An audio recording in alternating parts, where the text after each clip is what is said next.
Alors, le titre de la partie 2, le pouvoir de la marche de prière.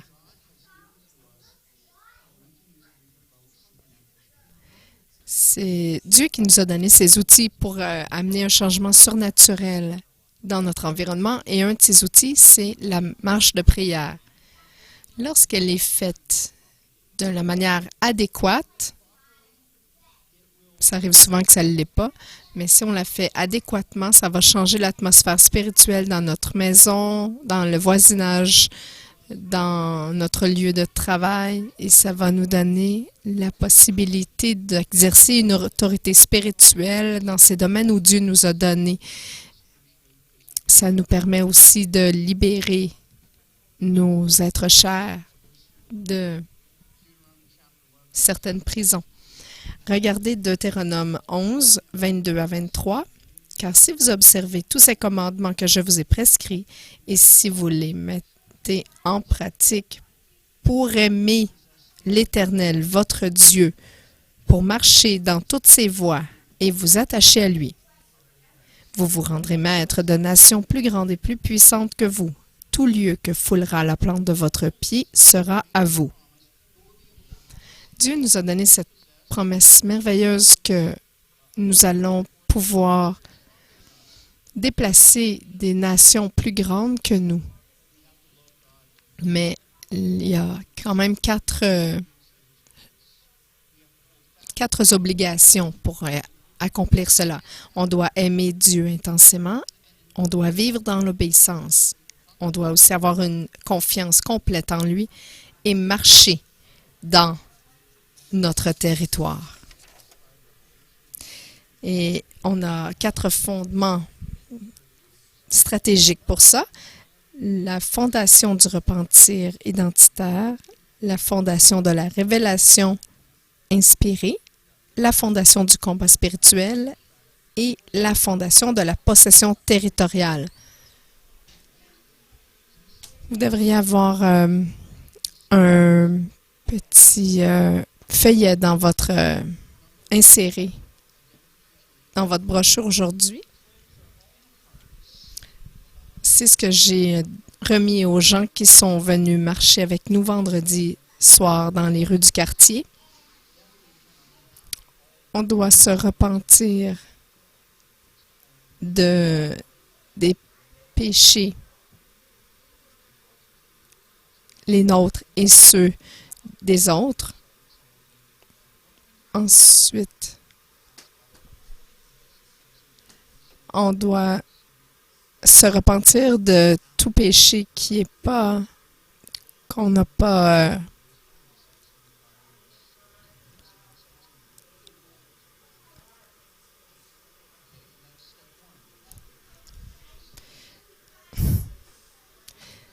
la fondation du repentir identitaire est en 4 étapes. Ensuite, on a une fondation de révélation inspirée. Qu'est-ce que ça veut dire en fait? C'est de demander à Dieu, pas de bénir notre agenda à nous, mais on lui demande qu'est-ce qu'il désire nous voir prier. On détruit des forteresses et des barrières, les cœurs qui sont fermés.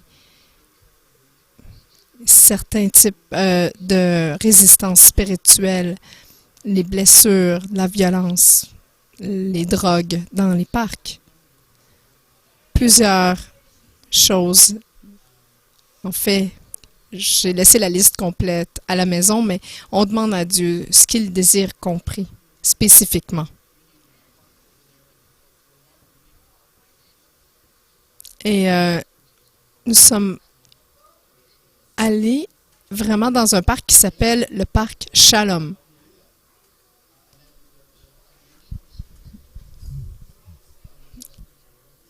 Ensuite, concernant la fondation du combat spirituel, c'est de marcher en équipe dans l'unité avec le partenaire de prière et déclarer que les forteresses doivent être abattues dans le nom de Jésus.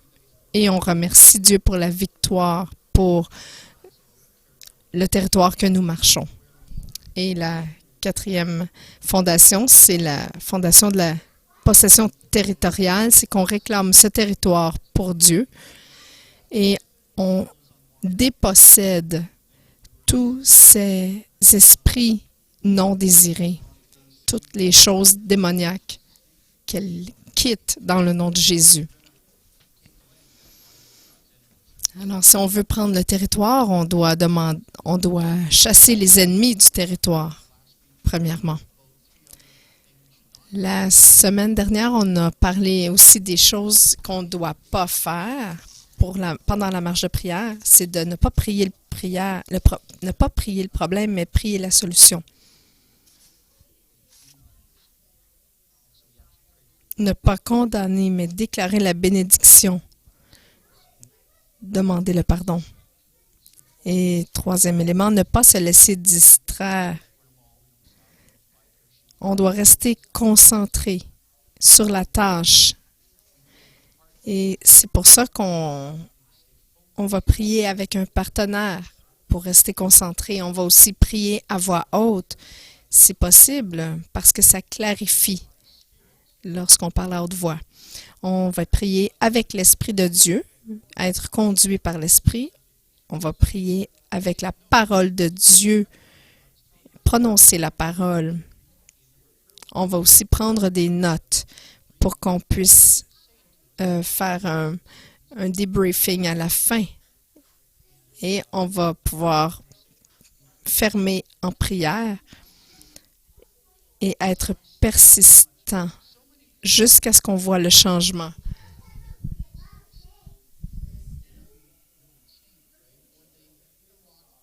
Il y a tellement de gens qui prient une fois, mais ils ont des choses qui se passent et c'est minimal.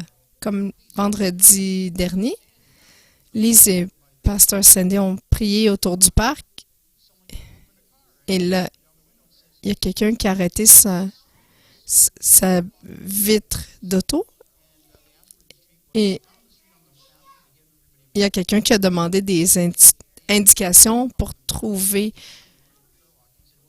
une rue en particulier. Et c'était parfait parce qu'on avait une carte en main. Alors, ils nous ont demandé « Qu'est-ce que vous faites? » Et les personnes ont demandé qu'est-ce qu'on faisait. Et on a dit qu'on faisait une marche de prière dans le quartier. Pasteur David a demandé s'il y avait quelque chose qu'on pouvait prier. La personne a répondu pour sa santé. Alors, écoutez, il y a eu une belle rencontre de ces gens qui habitaient pas très loin.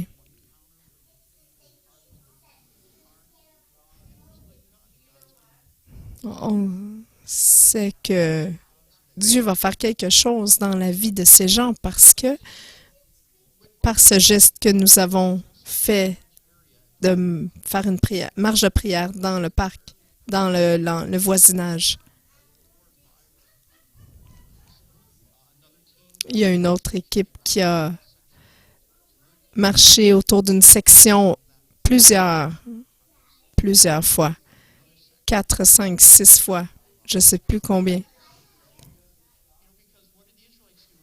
C'est ce que les Israélites ont fait avec Jéricho.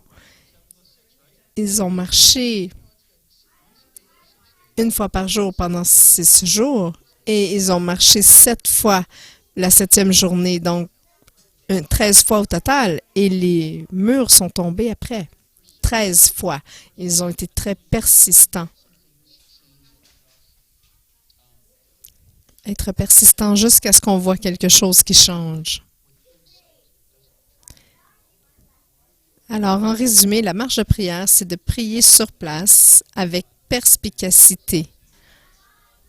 C'est prier dans ces lieux mêmes où nous attendons que Dieu manifeste ses réponses. J'ai marché sur les plaines d'Abraham un après-midi complet. C'est un grand parc. J'ai prié sur place et j'ai eu des rencontres surnaturelles. Je vous raconterai ça un jour, mais pas aujourd'hui. Alors, ce que j'aimerais faire aujourd'hui, vous savez, j'ai plusieurs versets pour supporter ce que je dis, mais aujourd'hui, j'aimerais vous raconter des histoires.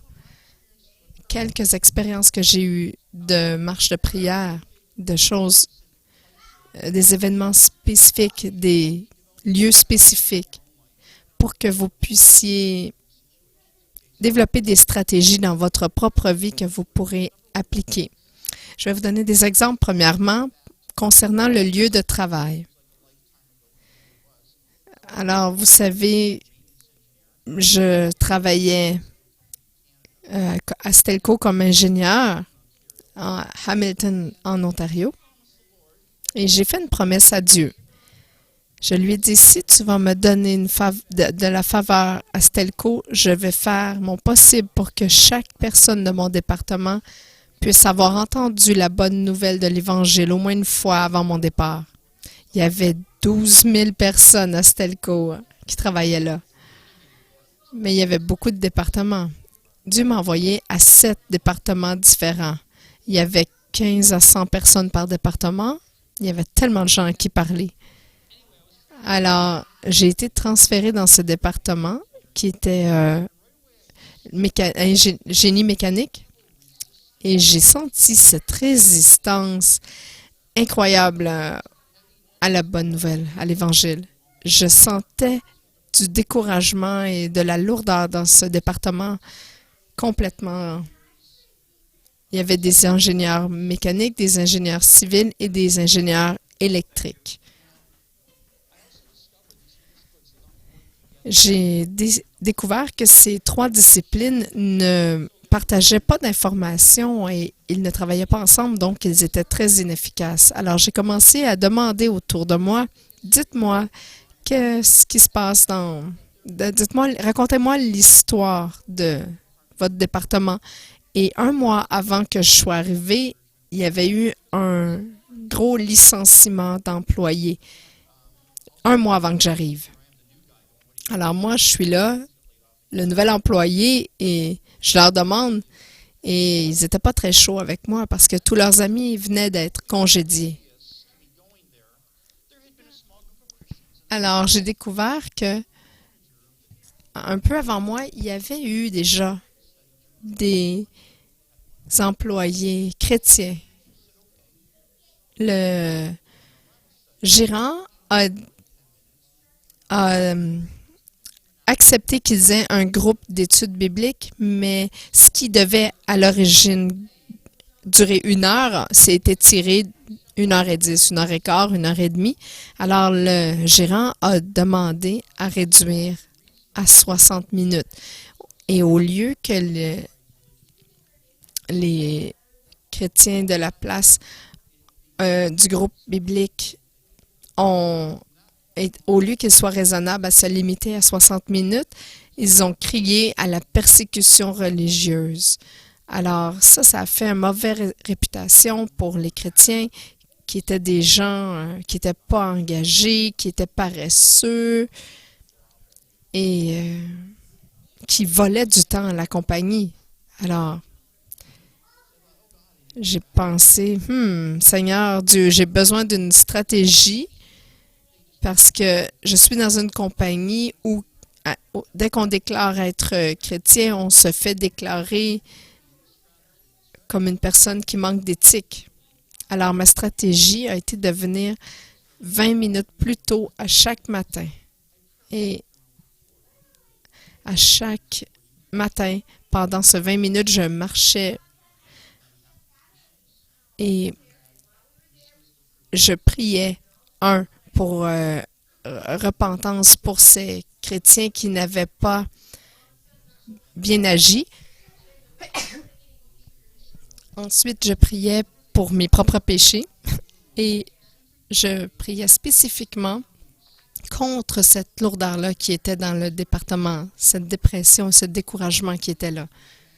Et j'ordonnais à cette lourdeur de quitter et je demandais à Dieu d'aider à ces chrétiens qui étaient là, qui se cachaient, qu'ils puissent être des bons témoins de leur temps, de leurs mots, de leur comportement éthique. Et j'ai dédié ce département au Christ Jésus et j'ai rejeté tout ce qui n'était pas de Dieu.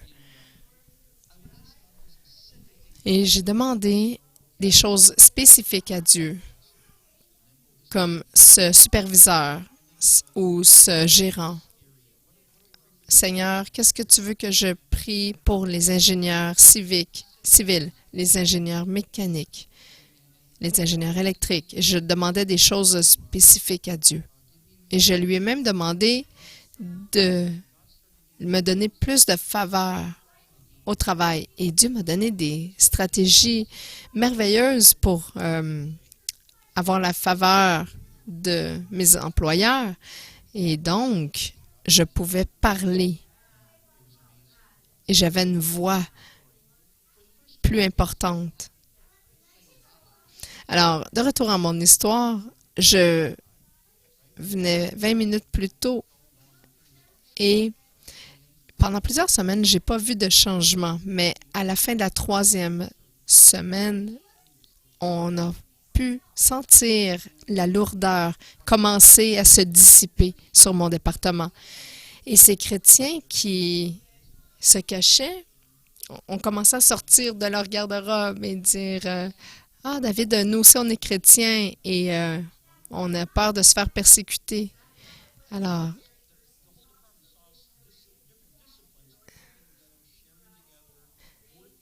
les ingénieurs chrétiens ont commencé à se rassembler et parler ensemble lorsqu'ils avaient des problèmes. Et le département a vu qu'on travaillait maintenant ensemble. Et là, tout à coup, ça a donné un élan et tout le département a commencé à travailler de cœur ensemble. Et au lunch, une fois par semaine, on priait tous ensemble. Et la lourdeur a quitté tout le département. Après 2 mois, toute la hargne envers les chrétiens s'est dissipée et c'est devenu tellement facile maintenant à parler de Jésus à tout le monde.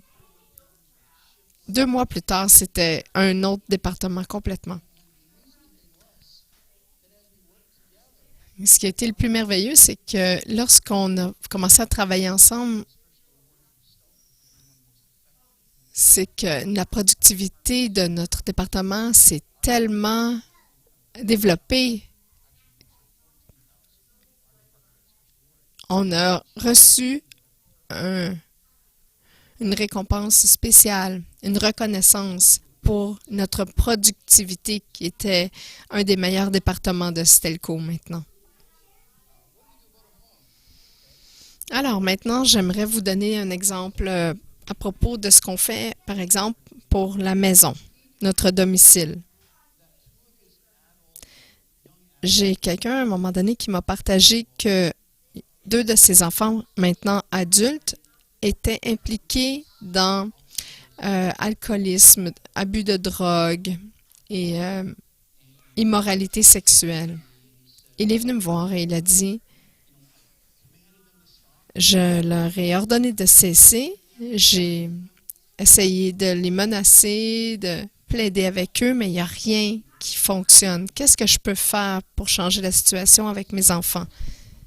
Et je lui ai dit, la première chose que tu dois faire, tu dois te repentir pour avoir abusé verbalement de tes enfants, que tu as rabaissé verbalement et émotionnellement. Repens-toi de ne pas avoir été ce père supportant et aimant qu'il méritait. Et je lui ai dit à chaque matin maintenant, lorsque les enfants quittent pour l'école, fais une marche de prière dans ta maison avant d'aller pour le travail. Repens-toi pour le comportement de tes enfants, mais prie aussi la paix de Dieu, la paix shalom de Dieu dans leur chambre et partout dans la maison.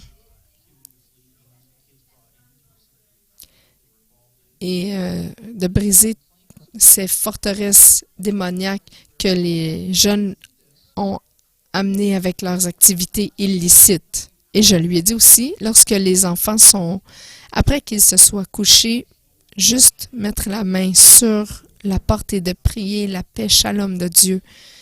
Que Dieu puisse les bénir de sa paix pendant la nuit. Après environ 2 semaines,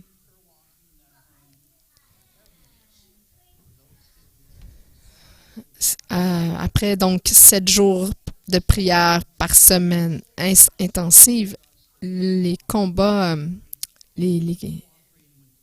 ont cessé. Les enfants ont commencé à coopérer avec les parents et après 4 semaines, il y avait une paix tangible qu'on pouvait sentir en rentrant dans la maison. Il n'y avait plus d'argumentation entre les enfants et les parents et après 2 mois, les 2 enfants ont rejeté l'alcool, la drogue et le sexe et ils ont redédié leur vie à Dieu et se sont réconciliés avec leurs parents. Après 2 mois de prière à chaque jour, prière fidèle, vous voyez, on peut vraiment se débarrasser d'influences négatives et de rébellion par la prière persistante. Maintenant, j'aimerais vous parler du quartier ou du voisinage dans lequel vous pouvez effectuer la marche de prière dans notre propre rue où on a 30 ou 40 maisons. Je suggère de faire cette marche soit le soir en quittant l'autobus ou le matin avant d'aller travailler ou après le souper. Repentez-vous de tout ce que vous savez qui n'est pas de Dieu.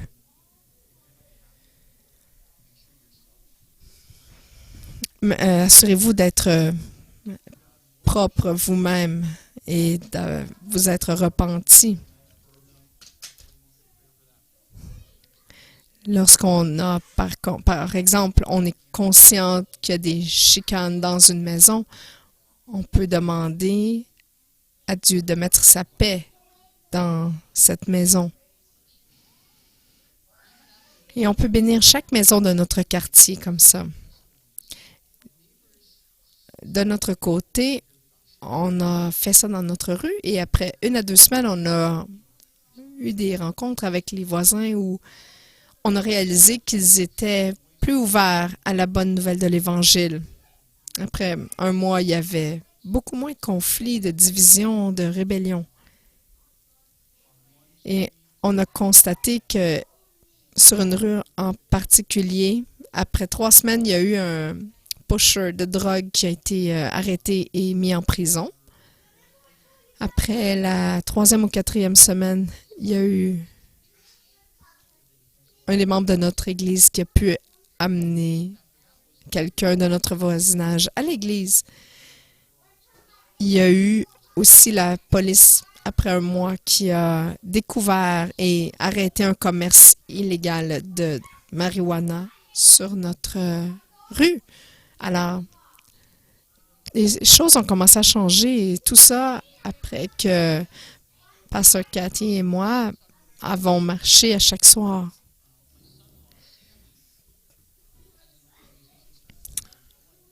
J'aimerais vous parler maintenant des parcs communautaires. Mon gendre Samy, il a une organisation qu'il appelle Play for Life qui invite des joueurs de sport chrétiens et organise des rencontres avec les enfants du quartier. Je me souviens d'un des premiers qu'ils ont fait à Langley, en Colombie-Britannique. C'était une compétition de skateboard et c'était un parc qu'ils ont choisi qui avait beaucoup de transactions de drogue. Et ils ont demandé à l'équipe de l'église de prier autour du parc avant l'événement pour prier premièrement pour la sécurité des jeunes, mais aussi que Dieu puisse exposer les activités illicites qui avaient lieu dans ce parc. Ils ont demandé aussi à prier pour le succès de cet événement. Et je peux vous dire qu'après 2 jours après l'événement, il y a eu des arrestations de dealers de drogue qui ont été arrêtés. Il y a aussi un des organisateurs de ces parcs qui a donné son appui inconditionnel à Sammy pour toute activité qu'il ferait dans le futur quand il a vu les beaux résultats qui sont émergés de ça. Alors, partout où il y a des conflits, de la résistance, de la rébellion, arrivez plus tôt ou restez plus tard s'il faut, mais développez une stratégie pour effectuer des marches de prière jusqu'à ce que vous voyez le changement. Il y a beaucoup de parcs dans les villes qui ont des activités de drogue qui se passent. J'ai un exemple intéressant à vous partager concernant la maladie mentale. De mon côté, j'ai compris avant même j'ai appris avant de tout comprendre ce qui se passait. À Peterborough, en Ontario, il y a eu une maison pour les sans-abri en Ontario. Et j'ai eu un emploi comme directeur de cette mission. Et je devais vraiment faire confiance à Dieu de m'enseigner parce que je connaissais rien à ce domaine-là. Et j'ai découvert assez rapidement que 30 à 40% des hommes qui sont dans la rue combattent la schizophrénie.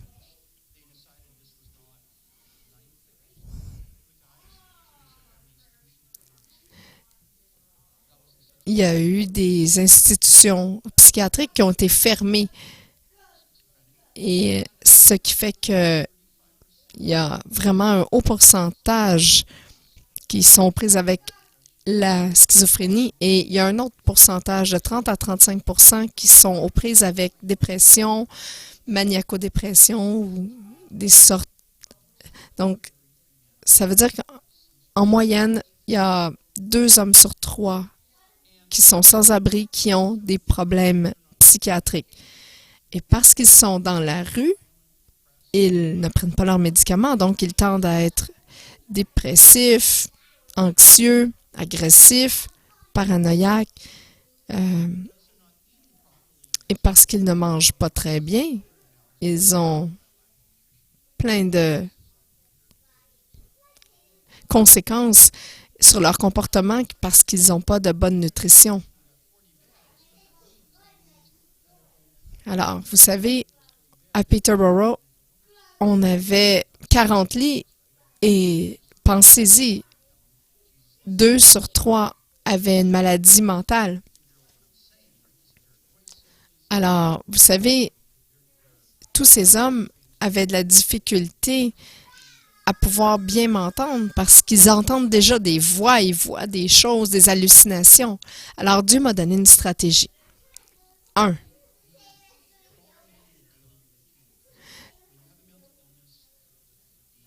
La première stratégie, c'était de faire une routine quotidienne. C'est bon pour leur santé mentale. Nous, on avait 3 shifts de travail. Un à 7 heures, un à 3 heures et un à 23 heures le soir. Alors, celui qui était de nuit, je lui ai demandé de prier, de relâcher la paix de Dieu avant son shift. Le matin, on leur faisait prendre une douche et on déclarait, alors qu'ils étaient en ligne pour le déjeuner, on déclarait des versets de guérison sur eux. À 10 heures le matin, on avait une rencontre de prière et on priait pour chaque personne, chaque homme, par son nom. Et au dîner, on donnait aussi des versets de guérison et de paix. Et à 2 heures, l'homme qui faisait le shift de 3 heures priait autour du bâtiment pour guérir par la paix de Dieu. Et à l'heure du souper, on déclarait aussi des versets sur eux. Encore la paix de Dieu. À 10 heures le soir, on les mettait au lit et on priait la prière, la paix de Dieu émotionnelle, la guérison émotionnelle et spirituelle. Et c'était notre routine 7 jours par semaine. Quand il y avait des démons, on les chassait.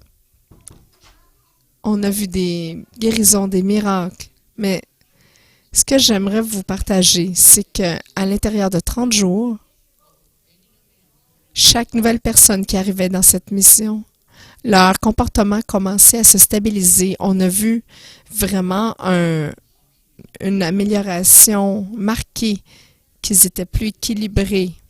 Et au 3e mois, on a pu diminuer les doses de médicaments qu'ils prenaient.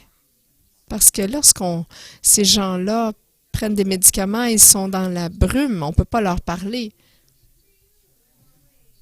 Alors, lorsqu'on a diminué leur dose, on pouvait raisonner avec eux et lire la Bible et leur parler. Et à l'intérieur de 6 mois, à l'intérieur de 9 mois, on a pu leur donner un travail à temps partiel et même des travails à temps partiel, à temps plein. Et tous ces changements se sont produits pendant la première année grâce à la marche de prière. On a entendu qu'on était devenu l'organisation la plus efficace pour gérer les hommes avec les sans-abri aux prises avec des maladies mentales. On a même eu des subventions de gouvernement pour pouvoir établir ce système à d'autres provinces. Quand je leur ai dit que notre stratégie, c'était la Bible et des marches de prière, malheureusement, le projet et les subventions ont arrêté. Ils n'étaient pas très excités quand ils ont su quelle était notre stratégie. Mais de toute façon, on a quand même eu le plus haut taux de succès. C'est un signe que c'est la bonne stratégie. J'ai sur mon laptop une série de 10 versets que je pouvais prier pour ces personnes.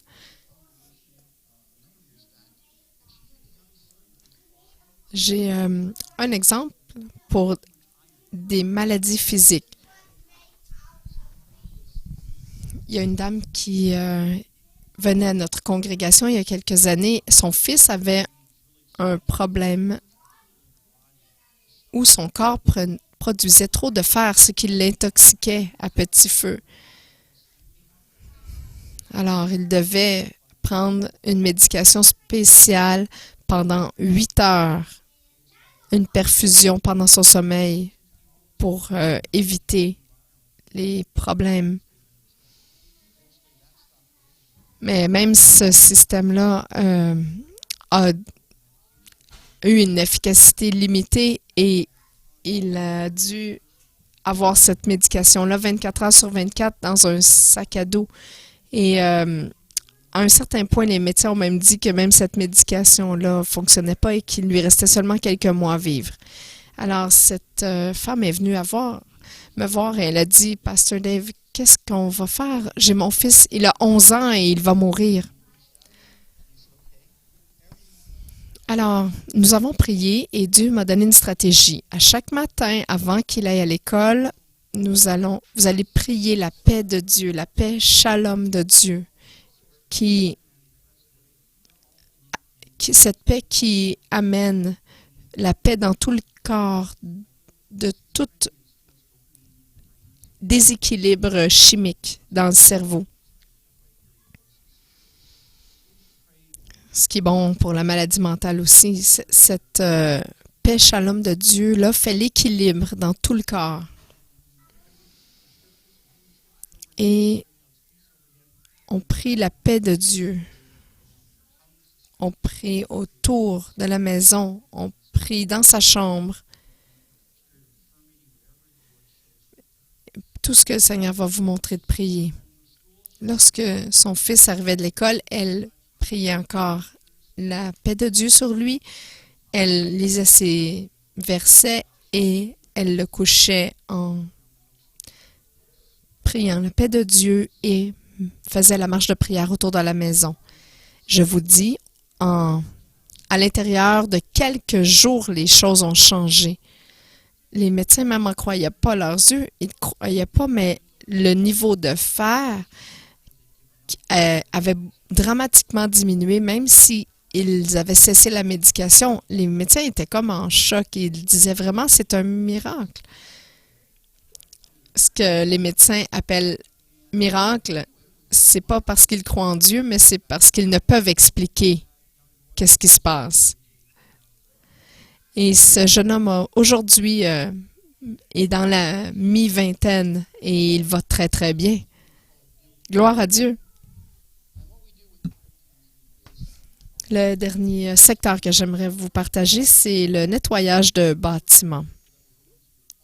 On peut avoir un groupe de 2-3 personnes qui vont à votre lieu de travail ou à la maison. Ça peut être même une équipe plus importante s'il y a un problème très important. Et ce qu'on fait, c'est qu'on nettoie spirituellement ce bâtiment de toute activité spirituelle qui n'est pas de Dieu. On a fait ça il y a un mois à un endroit, puis ça a eu des résultats épatants. Alors, on prend des notes sur chaque pièce. On demande à Dieu qu'est-ce qu'il nous montre dans cette pièce. La première prière qu'on fait, c'est « Dieu, parle-nous ». Pendant 20 minutes, on a eu l'équipe qui est revenue ensemble. On partage nos notes et tout ce qu'on a eu sur chaque pièce et on repasse à chaque pièce pour vraiment nettoyer la pièce et remettre l'autorité de Dieu dans cette pièce. Il y a eu une fois où on a prié dans une maison et il y avait un esprit de mort dans une chambre. Et le père a dit, il y a ce petit bébé qui prie et il crie et il pleure à chaque nuit. Alors, on a vu des petits animaux en peluche et il y en a un qui n'était pas neuf. Le père nous a dit qu'il venait d'un de ses amis en Inde et il avait commencé, le petit bébé, à pleurer la nuit où il a eu ce petit jouet et cet animal en peluche. Nous l'avons jeté et ses tourments ont cessé la nuit même. Alors, on dédie chaque pièce à Dieu et ensuite, on fait une prière globale pour une protection sur la maison pour que les esprits démoniaques restent à l'extérieur. Ça peut peut-être vous paraître étrange, mais je vous dirais que j'ai douté moi aussi des démons jusqu'à temps qu'il y en a un qui commence à me parler. Mais là, j'ai demandé à Dieu, Dieu, montre-moi le monde spirituel. Quelle prière stupide. La nuit qui a suivi, j'ai vu dans l'esprit une petite fille qui s'est fait jeter par-delà la pièce. Et là, j'ai pas dormi pendant les 2 nuits qui ont suivi, alors j'ai arrêté cette prière tout de suite. On voit des mariages qui sont restaurés, des enfants qui reviennent à Christ, des conflits dans les lieux d'affaires et on voit des employés qui partent, des employés rebelles qui partent. Et tout ça, c'est grâce à la marche de prière et c'est une stratégie que Dieu nous donne. C'est un outil puissant que Dieu nous donne pour nettoyer l'atmosphère spirituelle dans notre maison, dans notre lieu de travail, dans le quartier, et ça change l'atmosphère spirituelle. C'est une opportunité que Dieu nous donne pour exercer notre autorité spirituelle. C'est une manière d'abolir les forteresses et de libérer nos êtres chers.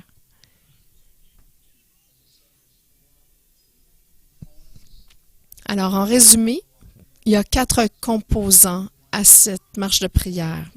La première, c'est le repentir identitaire. Il faut se repentir de tout péché personnel non confessé et se repentir du nom du mal. On se repent de tout le mal qui a pu être fait dans cet endroit. Ensuite, on fait la révélation inspirée qui est chercher la perspective de Dieu, c'est-à-dire prier son agenda, pas le nôtre.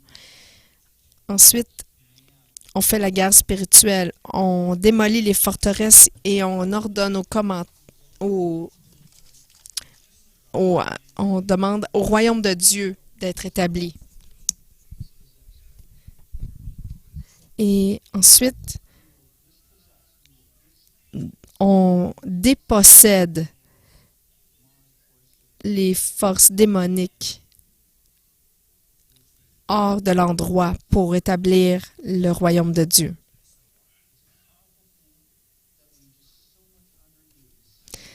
C'est un outil qui est tellement sous-utilisé et ça peut changer les endroits, les situations. Mais ça demande un petit peu de persévérance. Si vous êtes à un endroit maintenant où vous sentez des conflits dans la maison, de la lourdeur, au travail, utilisez ces outils que Dieu vous a donnés. Dites-vous pas, « Ah, je dois tolérer ça, on vit dans un monde déchu. » Non, je vous le dis, faites la marche de prière. Utilisez les outils que Dieu vous a donnés pour changer l'atmosphère, pour amener une transformation surnaturelle dans cet endroit où Dieu vous a appelé à marcher. Levons-nous tous ensemble. J'aimerais vous encourager, si vous êtes à cet endroit où il y a du conflit, des conflits, n'importe quoi, de la lourdeur, où il y a des choses bizarres qui se passent. Ne faites pas juste tolérer ça. Utilisez cet outil que Dieu met entre nos mains. Mon défi aujourd'hui, c'est de vous le remettre entre vos mains et dire, utilisez cet outil et constatez les changements. On veut voir notre ville changer, notre lieu de travail, notre maison, notre voisinage changer. On veut voir le crime diminuer.